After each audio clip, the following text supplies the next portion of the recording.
Assalamualaikum warahmatullahi wabarakatuh. Saya Siti Aulia Hutauruk dengan NIM 0705202005 akan menjelaskan materi kedua yaitu teori peluang dengan dosen Bapak Pandapotan Harahap MTFIS MM. Baiklah, pembahasan yang akan saya bawakan ada tiga. Yang pertama, pengertian peluang, yang kedua contoh dari peluang, dan yang ketiga peluang peristiwa bersyarat.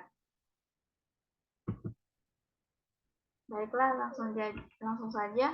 Yang pertama, pengertian teori peluang. Jadi, peluang itu adalah sebuah usaha yang dilakukan untuk mendapatkan satu dari sekian banyak keluaran yang akan mungkin. Maksudnya,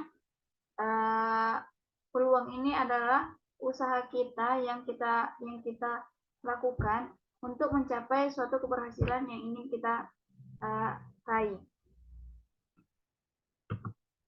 Nah, agar lebih memahami apa yang dimaksud dengan peluang, di sini ada dua contoh. Yang pertama itu ada pedagang, dan yang kedua ada contohnya dari dadu.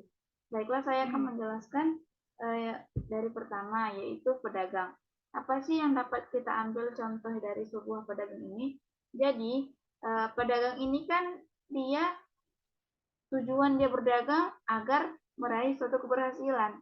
Jadi, apa sih hubungannya dengan peluang? Ketika seseorang ingin melakukan usaha atau ingin berdagang di suatu daerah, maka yang pastinya yang pertama kali dia perhatikan itu adalah apakah daerah tersebut sudah banyak pedagang lain. Contohnya di contoh yang saya tampilkan ini adalah pedagang buah. Nah, lihat di daerah tersebut yang ingin dia buka dagangan, apakah daerah itu sudah banyak yang menjual buah atau belum ada. Nah, di situ dapat kita lihat peluang keberhasilan kita sendiri. Misalnya kalau sudah banyak yang berdagang buah, tentu peluang kita untuk berhasil atau sukses semakin minim. Tapi jika daerah tersebut belum punya yang menjual buah atau mungkin masih satu atau dua yang masih jual buah, maka peluang keberhasilan untuk kita berdagang buah akan lebih besar. Nah, itulah hubungannya peluang dengan suatu usaha. Pasti sangat berkaitan. Karena dalam berusaha itu pasti memiliki peluang baik itu peluang sukses maupun peluang tidak berhasil. Yang kedua ada contoh dadu.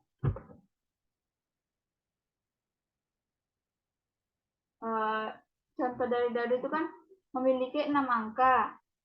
Ya kan, 6 angka yang akan muncul. 1, 2, 3, 4, 5, dan 6. Nah, jadi peluang munculnya angka 1 itu adalah 1/6. Kenapa? Karena kita ketahui bahwa dadu itu bahwa rumus dari peluang itu PA sama dengan N kali A atau N dikali S. Dengan NA itu adalah banyaknya kejadian si A yang muncul, dan si N kali S itu banyaknya seluruh kejadian atau ruang sampelnya. Jadi peluang munculnya satu di dadu ini yaitu 1/6. Sama halnya dengan koin. Untuk sampel satu koin itu ada 2. Jadi jika kita ambil contoh peluang untuk muncul angka, maka hasilnya adalah 1/2. Karena sampelnya hanya 2. Begitu juga sebaliknya. Apabila ingin dicari peluang munculnya gambar, maka peluangnya adalah 1/2.